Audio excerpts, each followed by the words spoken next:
77માં પ્રજાસત્તાક પર્વની ઉજવણી વાવ-થરાદ જિલ્લા ખાતે થવાની હોવાથી વાવ-થરાદ જિલ્લો સજ્જ બન્યો.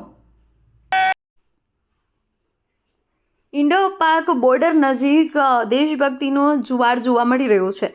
થરાદના પરેડ ગ્રાઉન્ડ ખાતે પોલીસ અને વિવિધ પાંખો દ્વારા આખરી ઓપ અપાઈ રહ્યો છે. ભુજ રેન્જ આઈજી ચિરાગ કોરડિયાના સીધા માર્ગદર્શન હેઠળ સુરક્ષા વ્યવસ્થા લોખંડી બનાવવામાં આવી છે. વાવ-થરાદ જિલ્લો રાજસ્થાન અને પાકિસ્તાન સરહદને અડીને આવેલો હોવાથી અહીં સુરક્ષાના વિશેષ પ્રબંધો કરવામાં આવ્યા છે. પોલીસ અને બીએસએફ દ્વારા સરહદી ગામોમાં સઘન પેટ્રોલિંગ ચેકિંગ તેજ કરી દેવાયું છે. ખાસ કરી રાજસ્થાન સરહદથી આવતા પ્રત્યેક વાહનોની ઝીણવટભરી તપાસ બાદ ગુજરાતમાં પ્રવેશ અપાઈ રહ્યો છે. આ માત્ર રાષ્ટ્રીય પર્વની ઉજવણી નથી, પણ આ નવા જિલ્લા માટે વિકાસની ભેટ પણ છે. 25મી જાન્યુઆરીના રોજ મુખ્યમંત્રી ભૂપેન્દ્ર પટેલ દ્વારા કરોડોના ખર્ચે બનાવનારા નવા સેવા સદનનું ભૂમિપૂજન કરવામાં આવશે. તે સાથે જ ગૌમાતા સર્કલનું અનાવરણ અને દુધવા જીઆઈડીસીની ભૂમિપૂજન કરી જિલ્લામાં ઔદ્યોગિક વિકાસને વેગ અપાશે. 23થી 26 જાન્યુઆરી દરમિયાન યોજાનારા વિવિધ કાર્યક્રમોમાં લોક સાંસ્કૃતિક કાર્યક્રમો અને શૌર્યગાથાઓની પ્રસ્તુતિ પણ આકર્ષણનું કેન્દ્ર બનશે. વહીવટીતંત્ર દ્વારા સમગ્ર જિલ્લાને શણગારવામાં આવ્યો છે અને સરહદી પ્રજામાં પણ ભારે ઉત્સાહ જોવા મળી રહ્યો છે. મળતો હશે જીવનની અંદર કદાચ એકાદ વખત આ મોકો મળે આપણને, અને એ મોકો આ સરહદી વિસ્તારના પ્રજાજનોને મળ્યો છે. તો આપણે આ દેશભક્તિના રંગમાં રંગાઈએ અને મા ભારતીનું ગૌરવ વધે, મા ભારતીનું જે માન આપણા હૃદયની અંદર છે એ આપણે ઉજાગર પણ કરીએ. પ્રજાસત્તાક પર્વને લઈને કેવો બંદોબસ્ત રાખવામાં આવે છે, કારણ કે આ એ જિલ્લો છે જ્યાં આંતરરાષ્ટ્રીય અને આંતરરાજ્ય સરહદ ધરાવે છે. થરાદ ખાતે જ્યારે પ્રજાસત્તાક દિવસની ઉજવણી થનાર છે અને જુદા જુદા જગ્યાએ વિવિધ પ્રકારના આયોજન જ્યારે વહીવટીતંત્ર દ્વારા કરવામાં આવ્યા છે, તો એના ભાગરૂપે સુરક્ષા પણ એક મહત્વનું પરિબળ છે.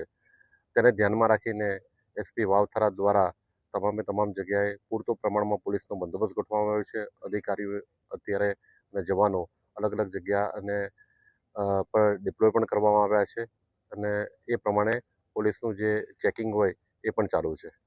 ખાસ કરીને આંતરરાજ્ય ચેકપોસ્ટ ધરાવતો આ જિલ્લો છે, ત્યાં કેવા પ્રકારની સુરક્ષા વ્યવસ્થા ગોઠવવામાં આવી છે? આપ જાણો છો કે આ સરહદી જિલ્લો છે. સરહદી જિલ્લાના ભાગરૂપે બીએસએફ પણ બોર્ડર પર ડિપ્લોય છે અને આ સાથે સરહદી વિસ્તારના જેટલા પણ ગામડાઓ છે એ વિસ્તારમાં પણ પોલીસ દ્વારા અત્યારે હાલ ચેકિંગ પણ કરવામાં આવી રહ્યું છે અને તમામ તકેદારીના પગલાં લેવામાં આવી રહેલા છે.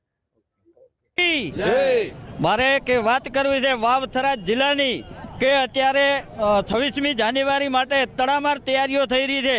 આજે આપણે પ્રદર્શન ગાયત્રી વિદ્યાલયમાં હતું, એ પણ નિહાળ્યો, અને શંકરભાઈ સાહેબ અત્યારે અહીં રોડ શો કર્યો, એમાં પણ ખૂબ પબ્લિક આવીને નિહાળ્યો, અને તમામ તૈયારીઓ તડામાર ચાલી રહી છે. અને 26મી જાન્યુઆરીએ દરેક વાવ-થરાદ જિલ્લાને આવકારું છું કે દરેક બધા આવજો અને નિહાળજો. અને વાત કરવી છે કે આપણે મોદી સાહેબ ડંકો વગાડતા એમ અત્યારે શંકરભાઈ ડંકો વગાડે છે. વાહ વાહ, શંકર નહીં પણ શંકર ભગવાન અમે તો ઘણા હતા. ખૂબ ખૂબ આભાર શંકરભાઈ સાહેબનો. આપણે જે પ્રજાસત્તાક દિન નિમિત્તે 26મી જાન્યુઆરીના જે થરાદમાં આપણે વાવ-થરાદ નવો જિલ્લો બન્યો અને એમાં આપણે અહીંયા પ્રોગ્રામ રાખેલો છે જે 26 જાન્યુઆરી જે ગાંધીનગર હોય એની જગ્યાએ આપણે થરાદ રાખ્યો છે. તો આપણું મજબૂત નેતૃત્વ છે અને બાકી લોકોનો સ્વયંભૂ ખૂબ ઉત્સાહ છે. અત્યારે દિવાળી જેવો માહોલ છે.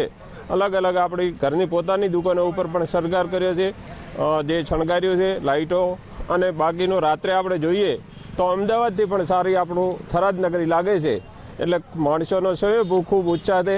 કાલે જે ચેતક કમાન્ડોનું પરેડ હતી, આજે પણ પરેડ હતી, એમાં સ્વયંભૂ ખૂબ જ લોકો મોટી સંખ્યામાં વધારી અને હર્ષો ઉલ્લાસથી વસ્તી વધાવી રહી હતી. જે આપણા કમાન્ડરો હતા અને પોલીસ વાવ થરાદ, એમની સરસ કામગીરી હતી અને આપણા બધાનો માહોલ પણ ખૂબ અચ્છો હતો અને દિવાળી જેવો માહોલ છે. એટલે ખૂબ આપણો મજબૂત નેતૃત્વ છે. એમનો આભાર. માનનીય મુખ્યમંત્રી અને આપણા માનનીય રાજ્યપાલ શ્રી પધારવાના હોય, સાથે સાથે આપણા લોકસેવક શંકરભાઈ ચૌધરી સાહેબ પણ આવવાના હોય. મોણામાં ખૂબ અનેરો ઉત્સાહ છે. આભાર. અસ્તુ. ભારત માતા કી જય.